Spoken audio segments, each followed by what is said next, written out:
Before we begin, I wanted to give a huge shout out to Amazon Music for partnering with me on this episode of Chasing Creativity, but more on this later. Let's get right into today's episode.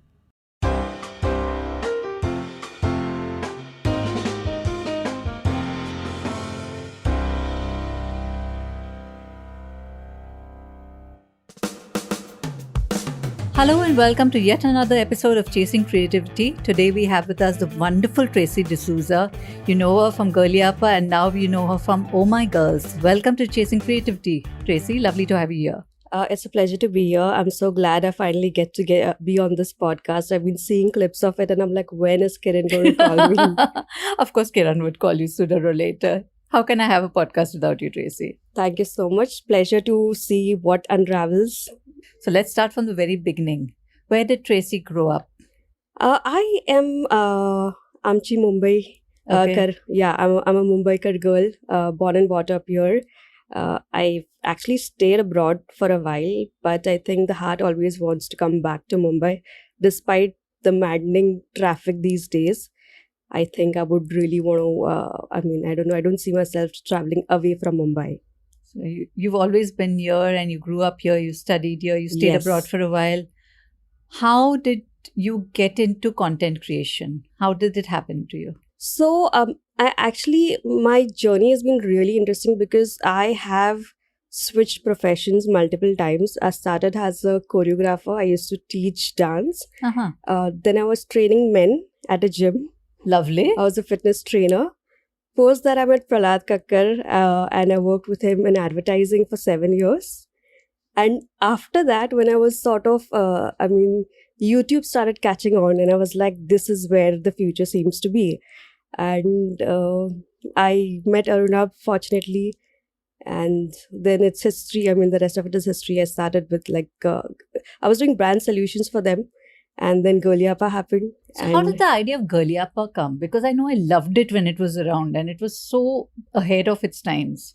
So I think as a girl, wanting to create something around girls becomes very natural. And fortunately, I had a wonderful team. And I had the right backing.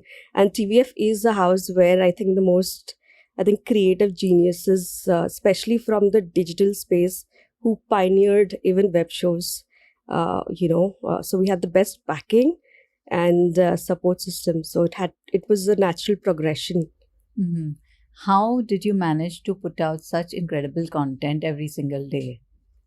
In terms of, I think... How did that process be? Did you have like a team that sat? So, in terms of creative process, it is what are the pain points that girls face?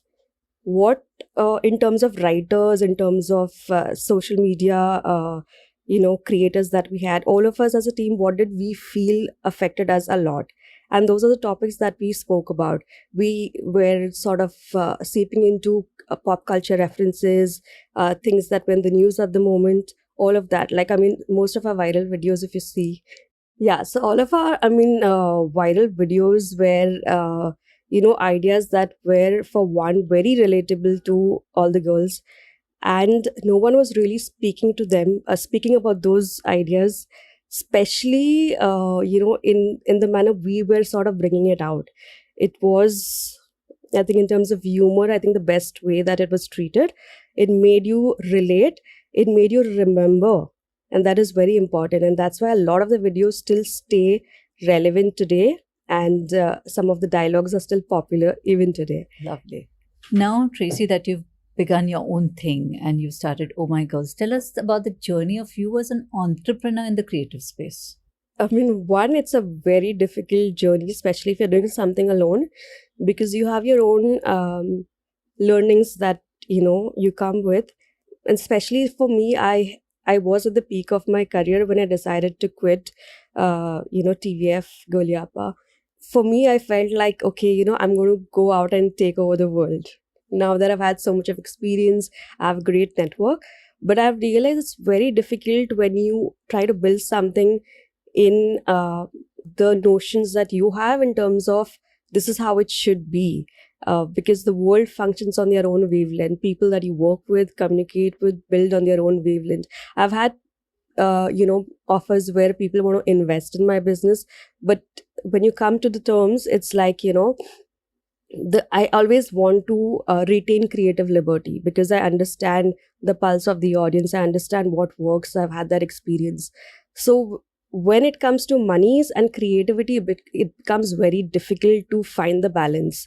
And especially if you're doing it alone, it's even more difficult. Finding the right people that you can sync with, who also buy into your vision, understand where the future is headed. It's so important to find the right people. So have you managed to find the right team? Fortunately, I have. It's been an ongoing experience. I've had people that I have sort of trained. I've had people who supported me, lifted me up. I also have people that I have given breaks to, who sometimes don't reply to messages. It's all part of the learning, and but things have got better now. This year's been fortunately really good, and as a community, we've been growing. We've been organically growing, which I really like. For a community that has just like 2,000 plus followers, our reach is 2 million. And so those are really good numbers, and organically. So I feel like there's so much of potential. If I do what other creators do, I think then the numbers will be really, really drastic. And drastic in a good way. In a good way. Yeah. In a good way. What is your creative strategy? How do you trash it out? Is it like a weekly process that you'll put out this content? Or do you sort of go with what is topical at the moment? How does it work for you? Is it a blend of both of these It's a blend of both. So what happens is that, there is a programming in place. We understand the days that are coming. We also have ideas that we want to create content around. So we try and program that in the days to come. While we are doing that, sometimes there might be something that just happens or just trends, like Mr. Ori, I'm a liver. So I'm gallbladder. So when things like that happen, so it's very topical. So we just jump into it because it sort of gives us also, and of course, we try and sort of do a one-up on it most of the time, rather than sort of feeding into the trend. Process wise, ideas go through a lot of reiterations constantly, and I have writers who script it as well. I have a social media team, and now our strategy is very different, right? For YouTube is different, for social is different, because the audience is, it could be overlapping, but I think also when you're speaking to a younger generation, then I think the tonality, the way you speak is also very different. So I'm also learning the Gen Z lingo. I just learned this word Riz. And I was like, I'm rizzing now. So what is Riz? So Riz is basically, I think, like slaying, but with more fashion in it, I'm assuming. So I'm like, okay, I'm going to use that in one of my captions, like I'm rizzing. Nice. But the intention is not to, but yeah, charisma is good. When you're creating content for girls in India, and that is such a diverse cohort, there is no uniform Indian girl. There is the North Indian girl, there's an urban Indian girl, there's a small town Indian girl, there's the urban Indian girl, but who comes from a certain, probably a middle class background, or Sobo girl is very different from a girl from Dahisar. How do you make content that will appeal to all these very diverse kinds of girls? It's such a valid question, and it's a very difficult answer, because the thing is that what I've learned from personal experiences, only when you experiment. Of course, we start off with a TG that we have in mind, but I think, a lot of what we do is experimenting, putting out content, seeing what works, seeing the data behind it, and then understanding that, okay, strategy wise, this needs to change, this could get better, this works better for this audience. And also the thing is that, I would love to create content for everybody, but I feel like you can't make everyone happy. So the intention is to, because I believe with content, you can influence a certain audience.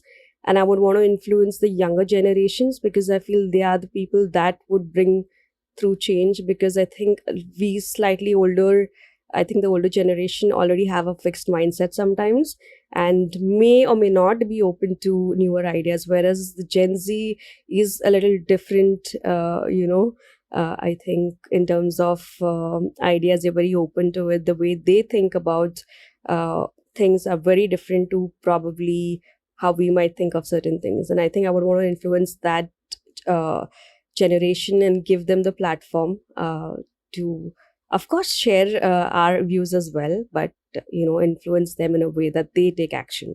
So, do you sort of source ideas, suggestions, feedback from them and then incorporate it into your content creation? So, there are two things. Sometimes ideas are, a lot of the ideas come from us, but also it could be influenced because we are constantly consuming content around. We are having experiences with people that are close to us, or we are experiencing even on a global level things that are happening. So when ideas come, they come through reference. So if someone says that I have an original idea, I'm sure it's influenced somewhere or the other. So it's the same with us. I mean, we also go through the process of referencing. We have a couple of things that we have had first-hand experience with, which we sort of make a list of. So on our weekly meetings, when we do our weekly meetings, we talk about it, jam on it. We think, okay, this has potential. This is something that girls would really relate to. Let's work on this. So that's how we normally go about. Yeah. So I think we are influenced by pop culture. We are influenced by global events. We are influenced by, as girls who are living in this current I think metros, at least, that's where it is. I mean, if I do have people who join me from other cities, I would love to sort of create content that appeals to them as well. So where is the majority of your audience from? I mean, mostly it's metros. It's metros yeah, right now. Yeah. So it's north and like Bombay north. South may a bit, not much that way. Okay. And we have people from US. I don't know why, but we also have people from the US who... We're not complaining. Yeah. I mean, I have. And also the thing is that despite us, see, the upbringing and all of that might be different. The class and all of that is different. But at the core, you're still a girl. You might still be molested. Whether you are in the US, you are in India or wherever. So these core memories that you make, traumatic or otherwise, is universally relevant. I would go a step further and say we don't even need to use the word might. Yeah, it is a given that at some point in your life you will face this. Yeah, I was just telling my social media. So we just keep throwing ideas at each other. So I was like, how there's this creator who creates this 1-minute videos where he goes to, of course, some of these are planted where he just meets people on the road and says, how much rent do you pay for your place? And so they are like, okay, we pay so and so. He's like, can I come and visit? Can I check? Yes.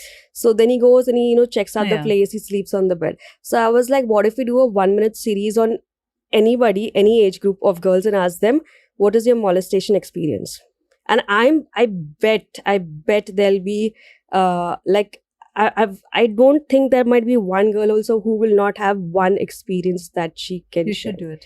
It would be very powerful. Exactly. And I was like telling her that. And I was like, but also the thing is sometimes we are a little hesitant to sort of put certain content out because we've also had backlash in the past. So we are a little this. But I might just do it. I don't know. You should. You definitely should. Talking about molestation and street sexual violence, which is something I think most girls face. Apart from that, there are so many issues that young girls face in India today. And I grew up in the 70s. You grew up later after me. But I think a lot of the issues still percolate, right? Till date. What would you say has not changed for young girls growing up today? Not changed. Not changed. And what has changed? I think I'll focus on the positive, which has changed. A lot of us have become vocal. And because of creators like us, at that point, we were being seen as bold. That was the word. And I was like, but we're talking normal things. These are normal conversations that shouldn't be had behind closed doors. These are normal conversations, like periods. We had the period song. And this is a normal, regular conversation. It shouldn't make a guy uncomfortable. It's a bodily function. And that is so important to increase the generation of people. So I feel like we were normalizing things, but we were called bold at that point.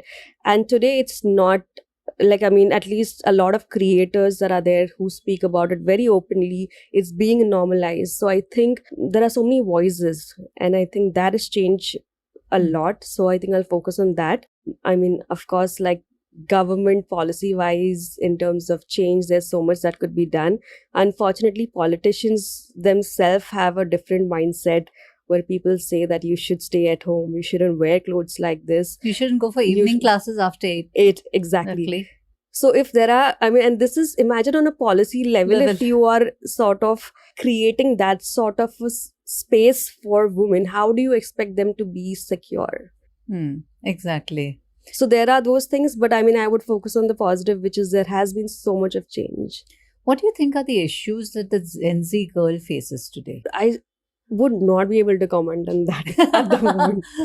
Because I feel like there is so much, and that's happening. There's a lot of like information overload. I think there's always this thing about having options of doing whatever we want to do. If I don't feel like following this career path I don't. And there is the thing that we had about loyalty, about working. Like, I mean, I remember when I was working with Prahlad. So I started off as, I would say the word is slave, because I really worked hard over there. So as a slave, when I worked over there, my thing was like, I'm getting to learn and earn at this place. And this is going to sort of put me to the next level, because I meet so many people. I learn from a legend. And so today's generation doesn't have that. It's like they will not even answer your call sometimes. If they feel like they don't want to work, they're just like, they just shut off. But there are, of course, they're also vocal on certain things. And I think that is nice. So you have to, I think I was just recently reading this podcast about how to get the best out of people, especially from this whole work from home situation. So how do you get the best without having this, like, you have to work for 8 hours? It's not the 8 hours, it's the outcome of, even if you work for 3 hours, how do you make that work for you? And I feel like that's the generation that who's also going to teach the other generations that this is a great way to work, because that's important. Plus, I think Gen Z is very well aware of mental health, how you have to stay fit, focus on experiences. I want to travel. I want to do all of that. So I think that's very important. And I think, like, my motto is always about maximizing your life. And I think the Gen Z have it right that way. Lovely. Yeah. And we take a short break now. We are chatting with Tracy D'Souza. We'll be right back. And we're back and we're chatting with Tracy D'Souza. Tracy, we were just talking about how this generation is very good with knowing how to set their boundaries with work, whereas we were slaves in our time. As a creator, because you need that mind space and that blankness to create, you can't be constantly creating, but the nature of the beast is such in content creation that you have to be constantly creating, right? So how do you manage that dichotomy? So I actually just also want to clarify the slave bit. I think the slave bit is something that I've self-imposed because of the fact that I had those perceptions about, working and being that way, because that was my thought. I think all of us at that age. Yeah, but it doesn't matter to me now. Like today, I know I could walk out. Like I have said no to like big monies and stuff like that because they have not worked or synced or aligned with my beliefs. So I think, just clarifying on that. In terms of content creation, I think, I still don't work under pressure. My belief is currently is that mental health is very important to me, and the people that I work with, do I enjoy working with them? Okay. If I feel that, that doesn't work, if I feel that I'm not excited about creating something, I will not do that. I will pause it. But we also do have content that we create and bank. So for the days that we are not in the mood, we have content as backup that is released. And there are days where I'll just say, don't release anything today. Okay. I'll be like, no, don't release. It's okay. That's okay. But I mean, I can somehow, like I said, that's why as a solopreneur, I think that's the difficult part of it, is that I'm still learning that I have to, be a little more, I would say, slightly more strict with myself in terms of, I should ensure that I, create more in a certain way and not let my emotions be like, oh, don't worry, don't do it today. It's all right. Just leave it. But that's a tough call to take in a space where you constantly have to be putting out stuff. True, but my thing is that with, like, for example, Insta I allow that because I know that, putting out content every day also could be, I mean, I think the algo works in a certain way where you have to give Insta a break. So so I'm like, I also keep that at the back of my mind. I have that. So then I'll be like, okay, today you cannot put out a piece. It's okay. Lovely. So yeah. When you are a creator, it's very important to keep also feeding yourself with creative things. So how do you do that?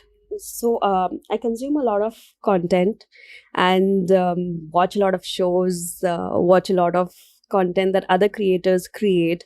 And sometimes it's interesting, the formats. So I get influenced. Sometimes I'm like, let's try and experiment something of our own, because that will then create our own voice and strengthen our voice. So that's always there. But in fact, recently I decided that I'm going to stop all my subscriptions to all the OTT platforms, because I was consuming a lot of content as opposed to creating. So I was like, let me just, because if I don't have the subscription, I will not watch. But that's not true, because then I'll be on Insta more. And it's so funny is that I have a different phone for all my other work and Insta and all of that. And I have notifications off on my main account. But yet I end up, and I have, you have that time limit that you can put on the app usage. My time limit is 15 minutes for the day that I can use Insta. But I'm very sure that I have crossed that time limit and I use it for like an hour or so in a day. So do you tend to consume content within your space, or do you tend to go across different, verticals in terms of content? When you get inspired, it's not just one thing. I think, so I do Insta. I've read, so I've started reading the Game of Thrones again. Oh, lovely. So I read, and it's like really huge, the book. So, and I'm not, you can really I don't kill have somebody patience. also. Yeah. With So it, like, dead. So it's hurtful, but it's so interesting, and I've started liking it again. Whereas I do audiobooks and summaries of audiobooks, Summaries directly. That is like blasphemy to a writer's heart. Please don't listen to summaries. Itna mehnat karke we write the whole book. No, I mean, I'm saying that in terms of consuming content, so we end up consuming so much that, you are smart with time then, with all due respect. So, so I consume all formats of content, and I get inspired by all forms of content.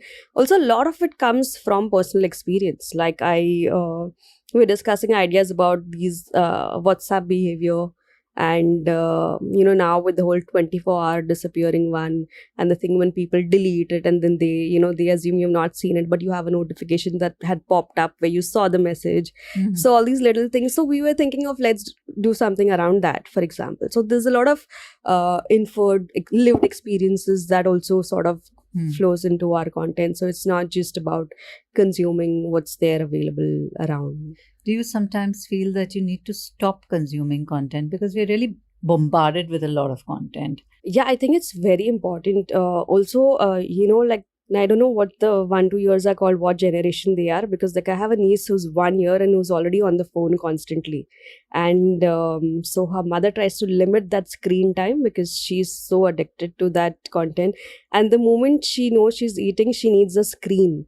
So now the food has been associated with consuming content and the screen. So it's very bad for the generations that are coming. And that was my intention with putting 15 minutes limit to my Insta. It has been difficult, but I do feel that it's important to limit consumption. And that's where I think the whole experiences of Vipassana or getting out into just like a road trip, which I have done like last 2 months prior, I had gone to Goa on my own. Drove down, and I've never done that, and it was torture in one way, but because I've never done that and it's out of my comfort zone, but it was an experience, and I loved the feeling of just like driving around aimlessly in Goa doing things. And fortunately I didn't have great network in some areas. Fortunately. So, fortunately, because I mean, privacy and having your space is luxury these days. So, absolutely. Yeah. Being off the grid is a luxury these days. Yeah, totally. I was also wondering, Tracy, as a woman who has been a creator for a very long time, have you seen any shift in the way we are creating content?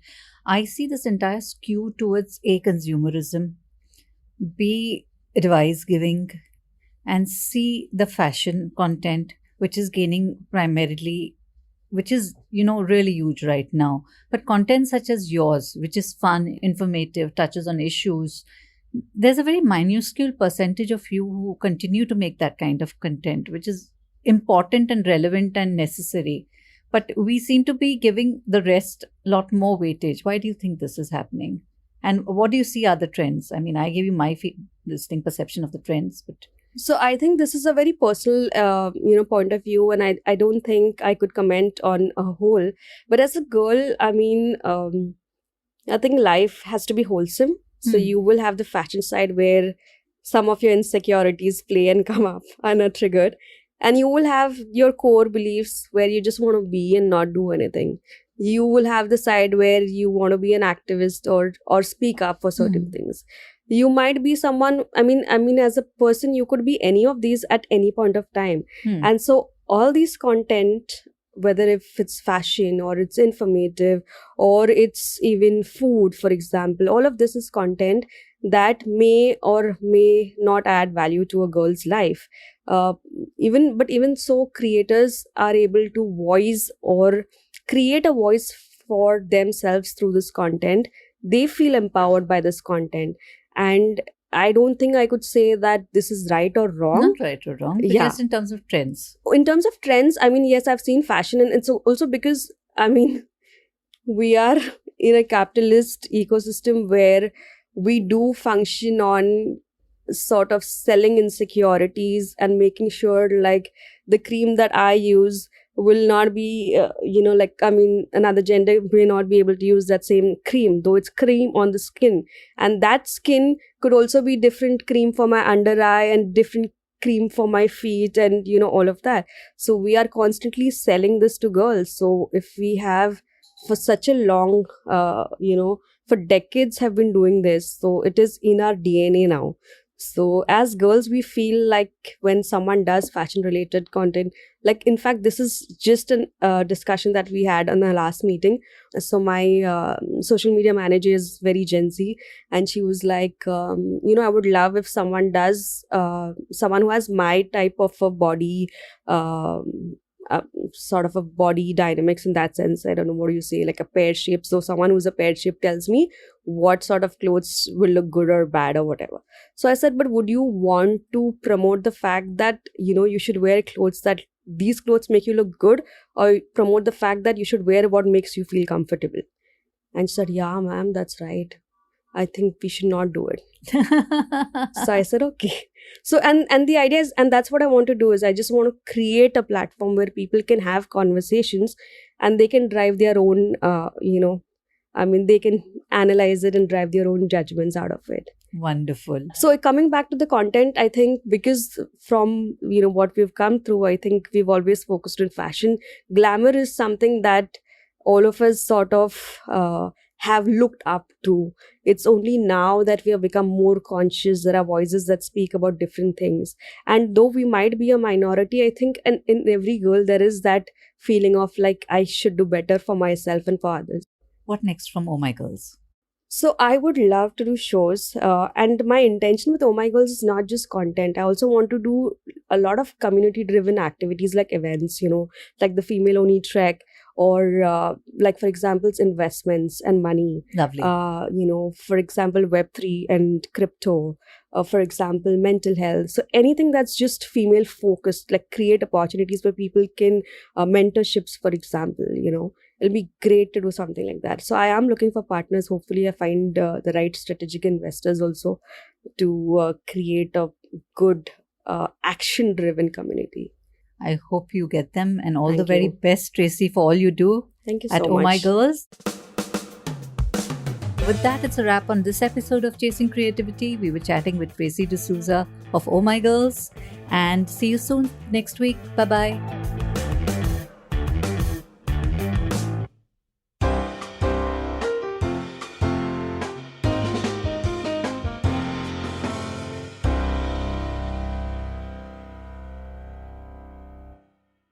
Thank you for tuning into this episode of Chasing Creativity. I wanted to say thank you to Amazon Music once again for partnering with me on this episode of this podcast.